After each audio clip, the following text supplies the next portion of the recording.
نگاہیں ملا کر بدل جانے والے، مجھے تجھ سے کوئی شکایت نہیں ہے۔ یہ دنیا بڑی سنگ دل ہے، یہاں پر کسی کو کسی سے محبت نہیں ہے۔ فارم ہاؤس میں داخل ہوتے ہی ایگل نے چاروں طرف نظر دوڑائی۔ کیا کمال کی جگہ تھی! ایک طرف ریگستان لگتا تو دوسری طرف بہار کا سا سما تھا۔ بہت سے مذہبی چولے میں ملبوس افراد ٹرکوں پر سامان لوڈ کر رہے تھے۔ بڑی بڑی بوریاں کاندھوں پر ڈالے وہ سب بہت مصروف نظر آ رہے تھے۔ یہ تین ٹرکوں میں کیا رکھا ہے؟ ہم کچھ مدد کر سکتا ہے؟ ایگل نے اپنے برابر ہی پجاروں کی پچھلی نشست پر بیٹھے ڈیک کو مخاطب کیا۔ نہیں، تم اس میں کوئی مدد نہیں کروا سکتے، یہ تمہارا کام نہیں ہے، ڈیک نے سختی سے کہا۔ ارے واہ، تم بھی ایم ایس کی طرح روب جھاڑنے لگ گیا ہے، ایگل نے برا مانتے کہا۔ اوہو، ایسی کوئی بات نہیں ہے یار، یہ سب اسلحہ ہے اور بلوچستان پہنچانا ہے، یہ کام شیر دل کرے گا، so don't worry about it. Driver کو اشارہ کرتے ڈیک نے پجارو رکوا دی۔ ایگل اس کی بات پر سر ہلاتا نیچے اترنے لگا۔ تم انگریزی بھی بولتا ہے، پڑھا لکھا ہے تو اس کام میں کیوں آیا؟ وہ دونوں ساتھ ساتھ چلتے زمین کی کچی سطح سے پتھر کی روش کی طرف جا رہے تھے۔ جب ایگل کے سوال پر ڈیک کے قدم بے اختیار تھم سے گئے تھے، چہرے پر تاریکی چھا گئی تھی۔ ہمارا مطلب تم یہاں کا لگتا نہیں، کوئی انگریز ٹائپ کا لگتا ہو۔ ایگل جواب نہ ملنے پر اپنے سوال کی وضاحت کرنے لگا۔ ڈیک نے سرد شام کی بوجھل فضا کے سپرد کرتے قدم پھر آگے بڑھانے شروع کر دیے۔ اب پلٹنے کا وقت نہیں تھا، نہ ہی اجازت۔ کیا کرو گے تم جان کر؟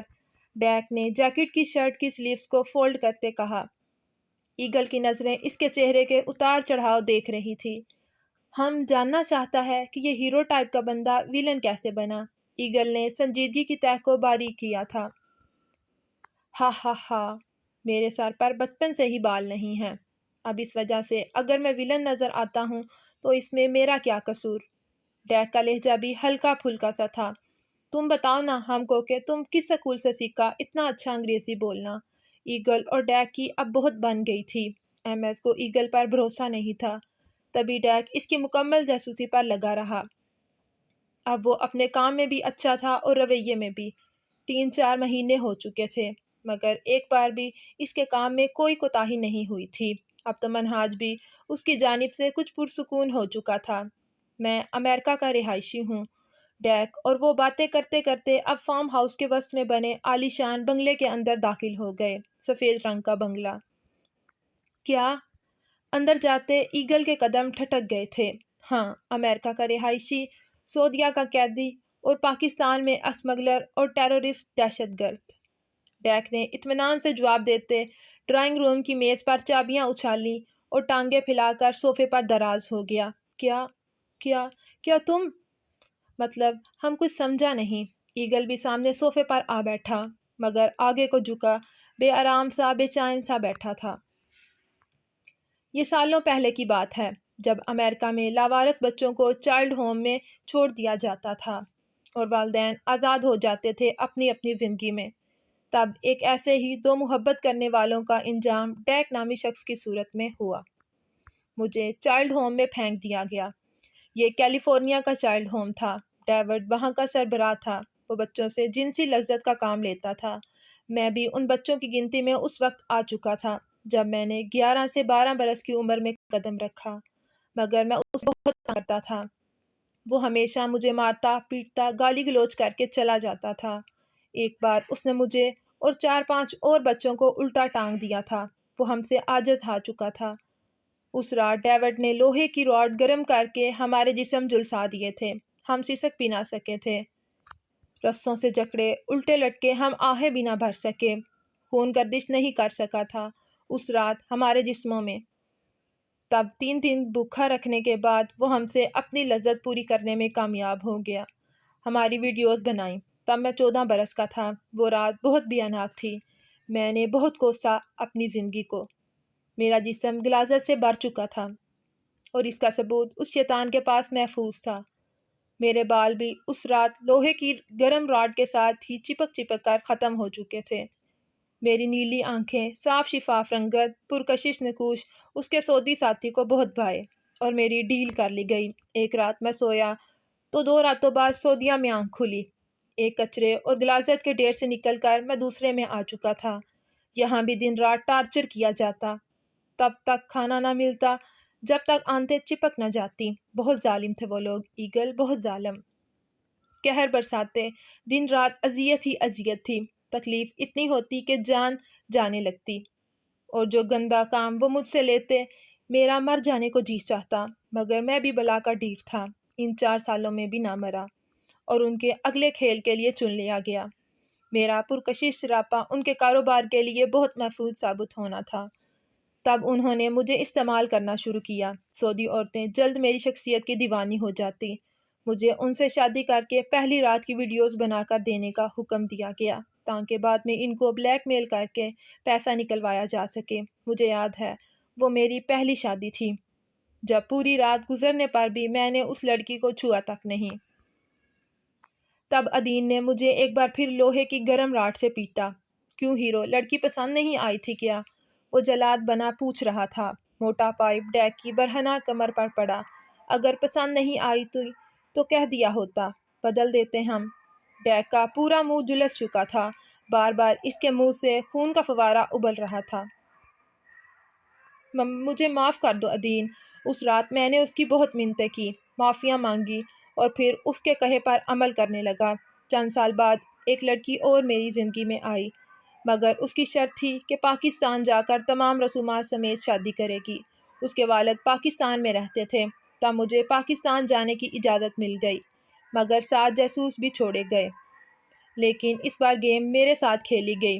کراچی ایئرپورٹ پر چیکنگ کے دوران میرے بیگ سے اسلحہ نکل آیا، وہ بھی بلٹس کی بھرمار کے ساتھ، اور بڑی بڑی رائفلز۔ میرے حواس کام کرنا بند کر گئے۔ مجھے دہشت گرد قرار دے دیا گیا اور ایک انڈر گراؤنڈ تہہ خانے میں ڈال دیا گیا، جہاں ایک اور سعودی قیدی منہاج ازدحاق قید تھا۔ تب ہم دونوں وہاں سے فرار ہونے میں کامیاب ہو گئے تھے، اور تب سے ساتھ ہیں۔ ادین اور ڈیوڈ تو سمجھے کہ میں وہیں اسی قید میں مر گیا، مگر میں زندہ ہوں۔ ڈیک کا چہرہ شدت جذبات سے سرخ ہو چکا تھا، سانس بھی معمول سے تیز چل رہی تھی۔ ایگل اس کی داستان سن کر سن ہو چکا تھا۔ تم وہاں سے فرار کیسے ہوئے؟ ایگل نے بہت دیر بعد سوال کیا۔ بھارت کا سب سے بڑا ڈان تھا وہ، جس نے مجھے اور ایم ایس کو رہائی دلوائی۔ اس میں پاکستان کی غدار پولیس نے ہماری بڑی مدد کی۔ ڈیک نے سرد آہ بھری۔ ایسا لگتا تھا جیسے وہ پھر سے ماضی میں پہنچ گیا ہو۔ پاکستان کا پولیس ایسا تو نہیں ہے، بڑا سخت ہے بھائی۔ ایگل کو اعتراض ہوا۔ ہا ہا ہا، یہ جو ٹرک کھڑے ہیں نا باہر، ان کو پہنچانے والا بھی ایک پولیس والا ہی ہے، بلکہ اے ایس پی آہل ہے۔ 2.5 سال محنت کی، مگر کمائی سے داڑھ بھی گیلی نہ ہوئی، تو سارا ایمان ایک طرف رکھ کر فوراً پیسہ جیب میں ٹھونسا اور شروع جی حضوری۔ ڈیک نخوت سے بولا۔ سر، ملازم لڑکے نے ڈرائنگ روم کے دروازے پر دستک دی۔ ڈیک نے اشارے سے اسے جانے کا کہا۔ چلو، تمہارا مال تیار ہو گیا ہے۔ افسردہ کرنے کو معذرت یار، اور رات کو آنا، ڈنر اکٹھے کریں گے۔ ڈیک نے اٹھتے ہوئے کہا۔ نہیں بھائی، افسردہ کیسا؟ ہم کو تو اچھا لگا کہ تم نے ہمیں اپنا دوست سمجھا۔ ایگل کے کہنے پر ڈیک نے اس کے کاندھے کے گرد بازو پھیلا دیے۔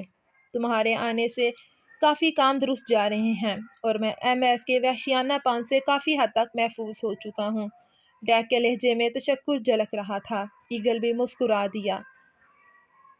کسی بھی رشتے کو نبھانے کے لیے وعدے اور قسموں کی ضرورت نہیں ہوتی، بلکہ اسے نبھانے کے لیے 2 خوبصورت لوگ چاہیے، ایک جو بھروسہ کر سکے، دوسرا جو اسے سمجھ سکے۔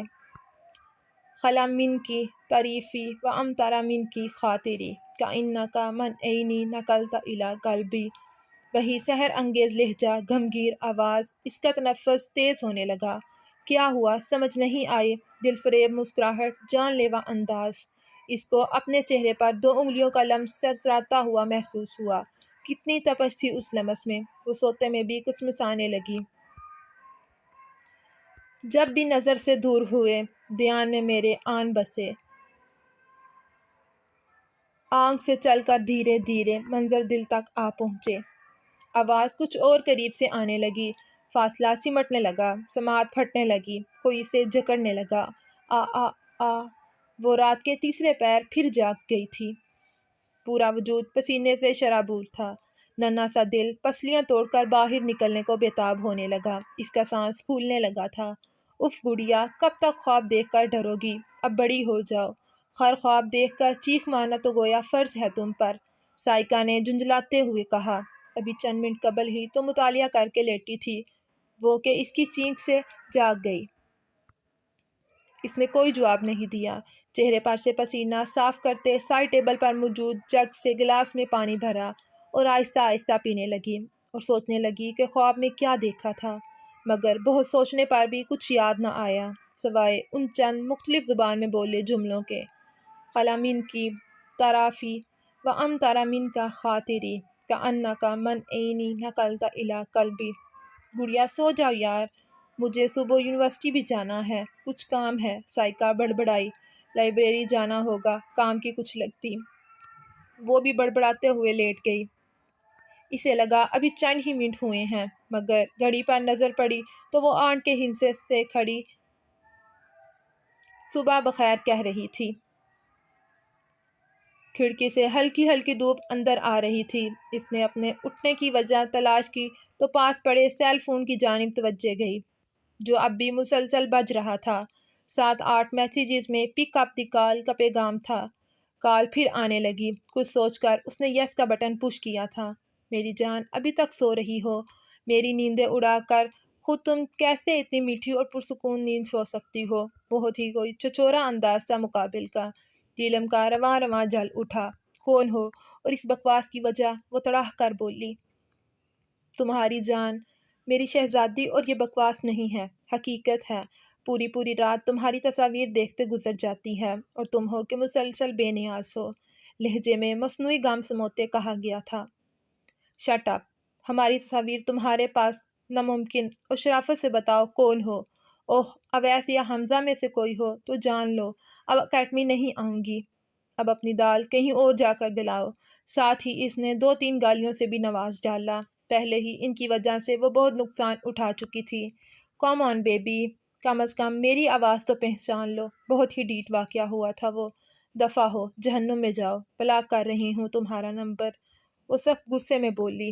شوق سے کرو میری جان، مگر پہلے جو تصاویر میں بھیج رہا ہوں وہ تو دیکھ لو، اور ہاں، اگر چاہتی ہو کہ یہ تصاویر پوسٹرز کی صورت میں شہر میں نہ لگیں تو فوراً چوکنڈی کے قبرستان پہنچو۔ فون کی دوسری سم سے روبدار آواز میں صاف دھمکایا گیا۔ ہماری جوتی آتی ہے قبرستان، کمینے ذلیل انسان۔ وہ تو آپ سے ہی باہر ہوتی جا رہی تھی۔ میری جان، اتنا غصہ تو نہ کرو۔ اس کے ڈیٹ پن پر نیلم نے جل کڑ کر فون بند کر دیا۔ کچھ دیر بعد پھر موبائل کی میسج ٹیون بجنے لگی۔ اس نے آنے والے میسیجز چیک کیے تو چہرہ نیلا پڑ چکا تھا، ہاتھ سرد پڑ گئے اور وہ خود کپکپانے لگی۔ اسے اپنی جان نکلتی ہوئی محسوس ہو رہی تھی۔ ایسا لگ رہا تھا جیسے کسی نے سانس کی نالی میں کپڑا پھنسا دیا ہو۔ عجیب و غریب آریاں لباس میں ملبوس نیلم کے پوز بھی نہایت واہیات تھے۔ اس بار میکینکی انداز میں اس نے کال اٹینڈ کی تھی۔ مجھے پتا ہے تمہاری کیا حالت ہے۔ ان پکچرز کو دیکھ کر میری فوٹوگرافی پر شک تو نہیں کرو گی نا تم؟ تم ہو کون؟ کیا چاہتے ہو تم؟ نیلم کی آواز کہیں دور کسی کنویں سے آتی محسوس ہوئی۔ فی الحال تو تمہیں چاہتا ہوں میری جان۔ پھر آ رہی ہو؟ کتنا چہچہاتا لہجہ تھا اس کا۔ سرشار جیت کے نشے سے چور۔ مجھے اس جگہ کا نہیں پتا، اس نے ہکلاتے ہوئے کہا۔ مطلب منع کر رہی ہو؟ سخت انداز تھا۔ نہیں تو۔ وہ گھبرا گئی۔ ویل ڈن، جلدی آؤ، آئی ایم ویٹنگ ڈیئر۔ اور ایک بات اور، اگر کسی کو انوالو کرنے کی کوشش کی تو یہ بندہ جان سے جائے گا، جس کی تصویر اب میں بھیجوں گا۔ تیز آواز میں کہتے ساتھ رابطہ منقطع کر دیا گیا تھا۔ اس بار آنے والی 2-3 تصاویر ابرار صاحب کی تھی۔ انہیں ایک کرسی پر رسیوں کے ساتھ باندھ رکھا تھا اور منہ پر تھیلا چڑھا رکھا تھا۔ اس کی جان پر بن گئی۔ بابا بابا، اس کی سسکیاں اندر ہی اندر دم توڑنے لگی۔ منہ پر ہاتھ رکھے وہ نہ جانے کتنی دیر گھٹ گھٹ کر روتی رہی۔ سائیکا کالج گئی تھی، دادو نیچے تھی، اسے جانا تھا۔ وہ گرتی پڑتی اٹھی، مناسب لباس پہنا اور پہلی بار اپنی مرضی سے سیاہ چادر اوڑھ کر کمرے کا دروازہ مقفل کرتی نیچے چلی آئی۔ اے نیلم، کدھر؟ نیلم، او نیلم، کدھر جا رہی ہے؟ دادو کی آوازیں اسے اپنی پشت پر صاف سنائی دے رہی تھی، مگر وہ سنی انسنی کرتی نکل گئی۔ صبح سے دوپہر ہو چکی تھی، اب تو سورج بھی کھڑا کھڑا تھک چکا تھا، جھکنے لگا تھا، آدھا آسمان نیلا ہو چکا تھا، شام ہونے کو تھی۔ نہ ہی نیلم گھر آئی تھی، نہ ہی ابرار صاحب، دونوں کے موبائل بھی بن جا رہے تھے۔ نیلم تو اپنا موبائل گھر پر ہی چھوڑ کر جا چکی تھی۔ دادو آپ آہل کو کال کریں، اسے کہیں جلدی آئے۔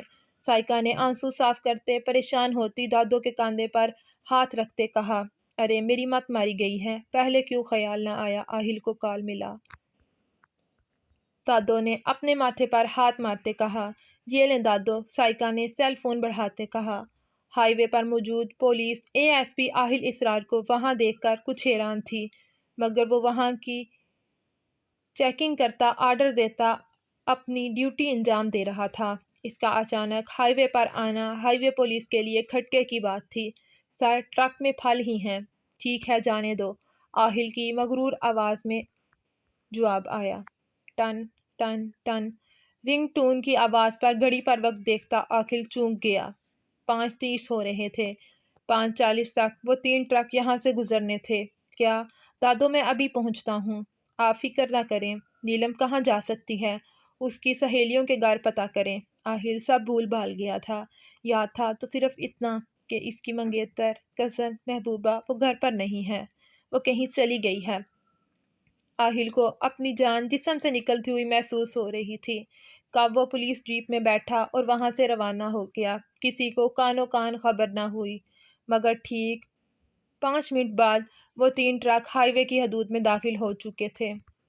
کراچی کے مشرق میں 27 کلومیٹر کے فاصلے پر واقع چوکنڈی کا قبرستان نیشنل ہائی وے N5 کراچی طورخم سے گزرنے والے افراد کی توجہ بآسانی اپنی جانب کھینچ لیتا ہے۔ صدیوں پرانی اس تہذیب کی آخری آرام گاہ کو دیکھنے کے لیے وہ یہاں کا رخ کرنے پر مجبور ہو جاتے ہیں۔ 2 کلومیٹر کے رقبے پر بسے اس شہر خاموشہ کا شمار سندھ کے تاریخی ورثوں میں ہوتا ہے۔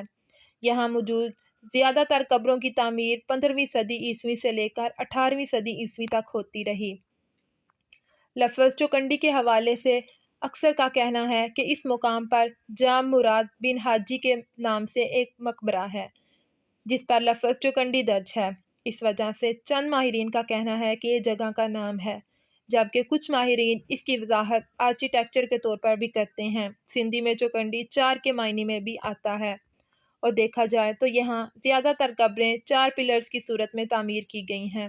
جہاں نقش و نگار سے مزین تقریباً 600 قبریں ہیں، جبکہ سادہ کی تعداد 1200 کے قریب ہے۔ یہاں پر زیادہ دیدہ زیب قبریں وہ ہیں جو تواتر منزلہ بنی ہوئی ہیں۔ یہ تقریباً 2.5 فٹ چوڑی، 5 سے 8 فٹ تک لمبی اور 4 سے 14 فٹ تک اونچی ہیں۔ ان کی تعمیر میں پیلے رنگ کا پتھر استعمال کیا گیا ہے، جو زیادہ تر ٹھٹھا کے قریب جنگ شاہی سے ملتا ہے۔ نیلم حد درجہ پریشانی میں بھی اس قبرستان کی تزئین و آرائش دیکھ کر رہ گئی۔ یہاں موجود قبروں پر تختیاں نہیں تھی، بلکہ مردوں کی قبروں پر گھڑ سوار سرماؤں اور اسلحے سے منقش تھی، جبکہ عورتوں کی زیورات سے۔ شام کے سائے پھر پھیلنے کو بےتاب، سورج کی روشنی کو اپنے اندر جذب کرنے کو بے قرار تھے۔ ایک لمبی مسافت طے کر کے اب وہ مطلوبہ جگہ پہنچی تھی۔ پورے قبرستان کا جائزہ لیتے تو وہ نہ گھبرائی، مگر جب یہ جائزہ مکمل ہو گیا تو بے چینی سوار ہونے لگی۔ یہاں وسط میں ایک قبر چھتری کی شکل میں تھی۔ نیلم اس کے کافی قریب کھڑی تھی، مطلب تقریباً قبرستان کے وسط میں پہنچ چکی تھی۔ شام ہونے کے قریب تھی۔ عموماً اس آثار قدیمہ کے قابل دید اثاثے کو دیکھنے لوگ دوپہر میں آتے تھے، مگر اب تو نیشنل ہائی وے کے مسافر بھی گزرتے چلے جا رہے تھے، نہ کوئی چرند نہ کوئی پرندل۔ سیاہ چادر جس کے کناروں پر مہرون پٹیاں لگی تھی، اس پر نیلم کی گرفت مضبوط ہوتی جا رہی تھی۔ 25 منٹ گزر چکے تھے۔ اسے لگا خوف کے مارے اس کی سانس بند ہو جائے گی، قریب تھا کہ وہ رو دیتی۔ ایک پلر کے پیچھے چھپی 2 آنکھیں مسلسل اس کے چہرے کے اتار چڑھاؤ ملاحظہ کر رہی تھی۔ یا اللہ، میں کہاں پھنس گئی ہوں؟ کون سی خطا ہو گئی جو یہ امتحان میرے نصیب میں لکھ دیا گیا؟ رب کائنات سے ایک عام بشر کی طرح اس کے شکوے شکایات بھی جاری ہو گئے تھے۔ وہ سیل فون بھی گھر چھوڑ آئی تھی۔ عجیب بے بسی ہی بے بسی تھی۔ اسی چھتری نما قبر کی 2-3 انچ اونچی سطح کے کنارے بیٹھی بے بس لڑکی کی سبز آنکھیں جھلک پڑی تھیں۔ دھندلائے منظر کو صاف کرنے کے لیے اس نے میدے سی رنگت کے نازک ہاتھوں سے آنکھیں رگڑی تھی۔ جب نظر سیاہ بوٹوں پر پڑی، اس میں اتنی سکت نہ تھی کہ آنکھ اٹھا کر بھی دیکھ سکتی۔ اس کے گلے میں گھلٹی سی ابھر کر معدوم ہوئی تھی۔ قدموں کی چاپ قریب آنے لگی، یہاں تک کہ وہ اس سے 3-4 انچ کے فاصلے پر ٹھہر گیا۔ عارضوں پر جھکی گھنی پلکوں کی باڑ لرزتے کانپتے اٹھی تھی۔ سورج ڈوبنے کے قریب تھا اور ایسا لگتا تھا جیسے سورج اس شخص کی پشت پر چھپ چکا ہو۔ تبھی اس کے چہرے کی جانب اٹھتی نیلم کی نگاہ سورج کی کرنوں کی تاب نہ لاتے جھک گئی۔ وہ اس کا چہرہ نہیں دیکھ سکی تھی۔ سیاہ جینز بہت ٹائٹ تھی اور سیاہ رنگ کی ہی شرٹ جس کے اوپر لیدر کا چمڑا لگا تھا، اور دونوں شانوں پر سیاہ موٹی چادر کچھ اس طرح ڈال رکھی تھی کہ وہ پوری بیک کو کور کر رہی تھی۔ ناف کے نیچے گن بیلٹ پہن رکھی تھی جس میں سے چھوٹا سا ریوولور جھانک رہا تھا۔ وہ روبوٹ کی طرح سیدھا کھڑا تھا۔ دونوں قدموں کے درمیان 2 بلسٹ کا فاصلہ تھا۔ نیلم کو اس کی نظریں اپنے جھکے سر پر صاف محسوس ہو رہی تھی۔ نیلم کو وہ کوئی جنگجو لگ رہا تھا۔ اس کا حلیہ بھی تو ایسا تھا۔ اچانک اس نے جھک کر نیلم کی شیشے کی مانی شفاف کلائی اپنی فولادی گرفت میں جکڑ لی۔ اس نے دستانے پہن رکھے تھے۔ اس سے پہلے کہ وہ کوئی رد عمل ظاہر کرتی، وہ اسے گھسیٹتا ہوا ایک لمبی اور چند منزلہ قبر کے پاس لے آیا اور زور سے اسے ناہموار سطح پر پٹکا۔ اس کے منہ سے سسکاری سی نکل گئی تھی۔ سیل دو اپنا۔ اس کی آواز کافی بھاری تھی۔ وہ ایک گھنٹے کو زمین پر ٹیکے اور دوسرا کھڑا کیے اس کے پاس ہی نیچے بیٹھ گئی، جو ابھی تک اپنے چھلے ہاتھوں میں ہوتی جلن پر آنسو بہا رہی تھی۔ وہ کبھی اتنی بزدل نہ رہی تھی، مگر آج حالات کے پیش نظر وہ خاموش کٹ پتلی بنی تھی۔ گھر پر ہے، اس نے سر جھکائے ہکلاتے ہوئے کہا۔ تمہیں کہا تھا نا، کوئی ہوشیاری مت دکھانا، سمجھ نہیں آئی تھی میری بات؟ وہ شیر جیسی دھاڑ سے پوچھ رہا تھا۔ نیلم خوف کے مارے قبر سے جا لگی، جس کی نقش و نگار سے میسر جالی اس کی کمر پر چبھنے لگی۔ ہم نے جان بوجھ کر نہیں چھوڑا، ہم بھول گئے تھے، اس نے چہرہ اٹھا کر جواب دیا تھا۔ مقابل کے چہرے پر عربی رومال بندھا تھا جو سیاہ اور سفید رنگ کا تھا۔ صرف اس کی آنکھیں دکھ رہی تھی، بہت زیادہ نشیلی، ہلکے بھورے رنگ کی۔ اتنی عجیب چمک تھی ان میں کہ نیلم کو الجھن ہونے لگی انہیں دیکھ کر۔ تمہیں یہ بھول بہت مہنگی پڑے گی میری جان، اس نے نیلم کو بازو سے دبوچ کر قریب کرتے کاٹ دار لہجے میں کہا تھا۔ نیلم کو اپنے بازو کی ہڈیاں ٹوٹتی ہوئی محسوس ہوئیں۔ مقابل کی نگاہ اس کے عارضوں پر بہتی شفاف پانی کی ندی پر ٹھہر گئی، مگر گرفت ڈھیلی نہ کی۔ ایسا مت کہو، ہم نے کیا بگاڑا ہے تمہارا؟ کیوں تم ہمیں بلیک میل کر رہے ہو؟ وہ چیخ پڑی، ساتھ ہی زور لگا کر اپنا بازو اس کی گرفت سے نکالنے کی کوشش کرنے لگی۔ مت بھولو، وہ تصاویر اب بھی میرے پاس ہیں، اور تمہارے بابا بھی ابھی تک میرے مہمان خانے کی زینت بنے ہوئے ہیں۔ اس کے سر لہجے پر وہ کپ کپا کر رہ گئی۔ بے بسی کے مارے آنسو بہہ نکلے۔ یہ لو، اور ASP آہل کو بتاؤ تم کہاں ہو۔ اس نے ایک اسمارٹ فون نیلم کی جانب بڑھایا۔ ہمیں نمبر نہیں یاد، وہ الجھتی ہوئی بولی۔ اپنے منگیتر کا نمبر نہیں یاد؟ ایک بار پھر بازو سے کھینچتے طنزیہ لہجے سے پوچھا گیا۔ وہ رو دی۔ ہمیں نہیں یاد، ہم سچ کہہ رہے ہیں۔ اس کی بات پر مقابل نے ایک جھٹکے سے اس کو اپنی گرفت سے آزاد کیا۔ وہ پیچھے کی جانب کھسک چکی تھی۔ لو اور بتاؤ، وہ نمبر ڈائل کر چکا تھا۔ نیلم کو اس کھیل کی کچھ سمجھ نہ آئی تھی۔ آہل، ہم چوکنڈی کے قبرستان پر ہیں، خدا را جلدی آ جائیں، ہمیں لے جائیں یہاں سے، وہ روتے ہوئے فریاد کناں لہجے میں بولی۔ فون اس کے ہاتھ سے ردی سے جھپٹ لیا گیا۔ دیکھو یار، مجھے نکلوانا تھا اپنا کام، اور وہ ہو گیا تقریباً مکمل۔ میری تم سے کوئی ذاتی دشمنی نہیں ہے، اسی لیے تم تھوڑا تعاون کرو تو نقصان سے بچ جاؤ گی۔ وہ بلا کی نرمی سے بات کر رہا تھا، پھر اچانک گن بیلٹ سے لیورل نکالا اور اس کی موزل کے گرد انگلیاں پھیرنے لگا۔ اپنے باپ کی خیریت چاہتی ہو؟ نیلم کے گھبرائے چہرے پر نظر دوڑائی۔ اس نے زور زور سے اثبات میں سر ہلایا، ساتھ ہی بے بسی سے سرخی مائل گزار لبوں سے نکلتی سسکی کو بمشکل روکا تھا۔ اور چاہتی ہو کہ تمہاری تصاویر ضائع کرتی جائیں۔ اس کی بات پر نیلم نے تڑپ کر سرد کو ہاں میں جنبش دی تھی۔ تو پھر ایک کام کرو، اس نے نیلم کی سوالیہ نگاہوں کی جانب دیکھتے کہا۔ کیا؟ وہ بے صبری سے بولی۔ بھول جاؤ کہ تمہیں یہاں کس نے بلایا تھا، کیوں بلایا تھا اور کس دھمکی پر بلایا تھا، اور ہاں یہ بھی کہ تم یہاں کسی سے ملی ہو اور کیا بات ہوئی تھی۔ سب بھولنا پڑے گا، منظور ہے؟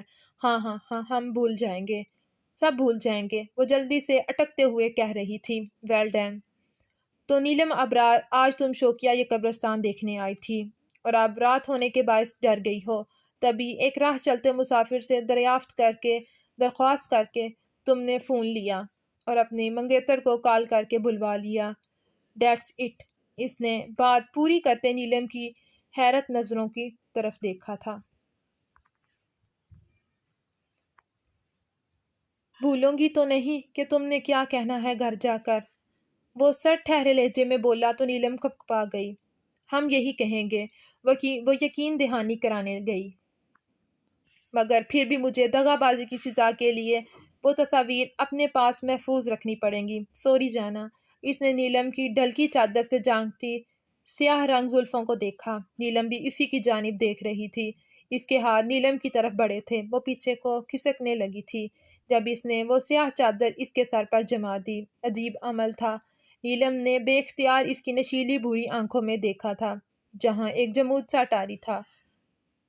اس میں کوئی ہلچل نہ تھی، ساکت نگاہیں۔